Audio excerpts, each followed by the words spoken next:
Well, Syria's president is accusing the West of funding al-Qaeda and warns it will pay, quote, a heavy price. Bashar al-Assad gave an interview today to a pro-government TV station in Damascus. He vowed his regime will never surrender, saying defeat would spell the end of Syria. He also said the war could spread to neighboring Jordan, saying the fire will not stop at Syrian borders. Well, that warning comes just as the U.S. Defense Secretary announces a troop deployment to Jordan. Nick Payton-Walsh is following all these developments tonight from Beirut. Nick, can you tell us what will these military troops be doing there?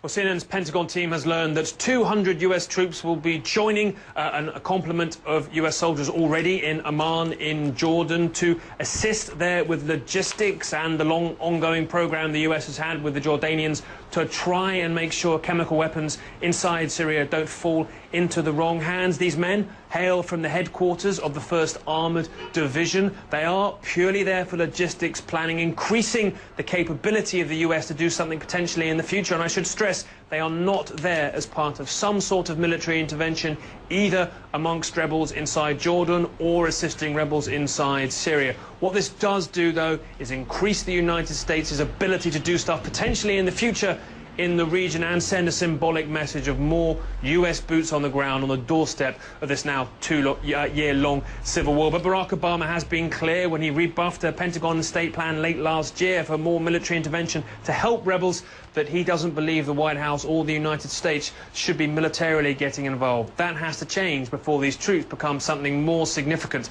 in the eyes of rebels. But this revelation came on a day in which Syrian President Bashar al-Assad, beleaguered inside Damascus, gave an interview to a pro-regime Syrian TV station, Al-Ikhbariyya, in which he said, most importantly, I think, striking a defiant tone, no to surrender, no to submission, and went on to paint himself, I think, as the last bulwark against what he refers always to as terrorists in the ranks of rebels who might take over the country in the event that his regime falls. Here's exactly what he had to say. The West has paid heavily for funding al-Qaeda in its early stages.